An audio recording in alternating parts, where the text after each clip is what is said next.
Olá! Vamos estudar hoje o capítulo 14 do livro de 2 Samuel. Vamos juntos nessa jornada de estudo da Palavra de Deus. O primeiro ponto de destaque nessa leitura é que Joabe, o comandante do exército de Davi, ele armou um esquema para fazer com que Davi autorizasse o retorno de Absalão, que estava 3 anos fugitivo depois de ter matado seu irmão Amnon.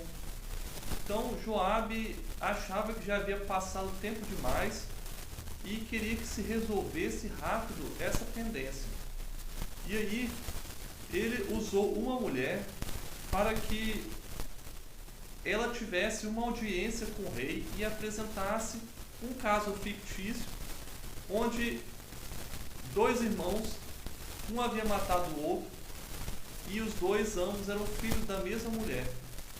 E ela disse depois para o rei que, ao rei dar o veredito para os filhos dela, no caso o filho retornar ao convívio da família, ele estava condenando a si mesmo, porque Davi não quis trazer o seu desterrado.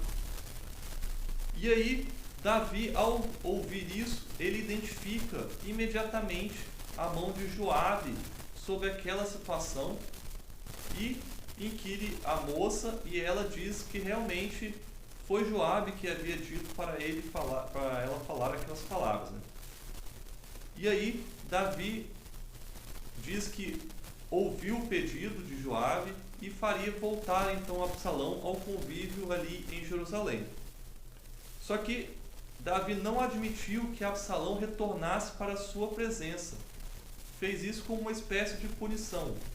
Ele anistiou o filho, mas uma anistia parcial. Ele não deveria voltar à posição que ele ocupava anteriormente.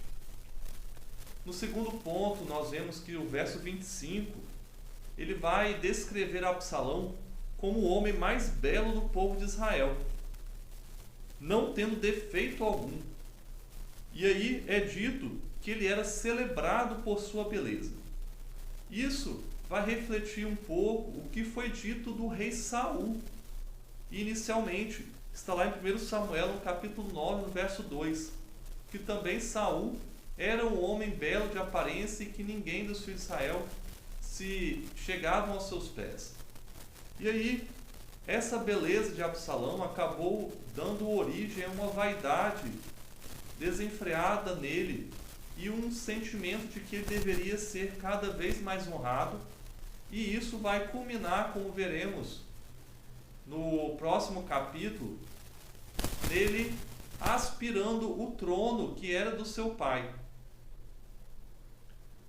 E aí no terceiro ponto nós vemos que Absalão ficou 2 anos, depois de haver retornado ali para Jerusalém, ele ficou 2 anos afastado da presença do rei. E ele não gostou dessa situação, porque ele estava como se fosse um prisioneiro em casa. Ele não podia comparecer às suas funções normais como príncipe ali do rei Davi.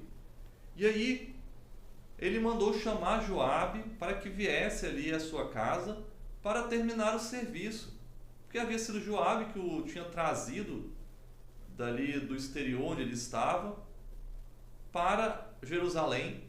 Só que ele não voltou à posição de antes, ele queria essa posição. Só que Joabe, ele não atendeu o pedido de Absalão de ir até a sua presença. E mesmo insistindo, não foi. E aí Absalão usou de uma estratégia para chamar Joabe, que foi simplesmente colocar fogo no campo que pertencia a Joabe. E aí, após esse incidente, Joabe vai lá buscar tirar satisfações, né, do que havia acontecido. E aí Absalão apresenta o seu pedido a Joabe. E aí Joabe intercede perante o rei por Absalão. E aí, nessas questões aí, a gente pode realmente ver como era o caráter tanto de Joabe quanto de Absalão. Joabe, ele buscava muito a sua vontade. E aí a gente já viu isso anteriormente na época da guerra que aconteceu ali entre Davi e Isbosete, filho de Saul, que Joabe ele buscava fazer cumprir a sua vontade, não importasse os meios. E veremos isso também nos próximos capítulos. Ele era alguém muito poderoso ali no reinado de Davi. Mas também era um homem que não tinha muitos escrúpulos. Ele já havia matado Abner à traição, já havia tramado ali algumas vezes, e ele, embora tivesse esse poder, Davi tinha medo dele. E Absalão, vemos que o caráter dele era um caráter ruim, que ele era muito vaidoso, ele tinha a questão de ser feita sempre à vontade dele também. E aí acabou que Joabe e Absalão acho que se encontraram ali com um caráter meio semelhante, mas cada um buscava os seus próprios interesses. E nós não devemos buscar nossos próprios interesses, porque o Cristo não fez isso quando esteve aqui. Cristo é nosso exemplo maior. Ele buscou os interesses do Pai Celestial.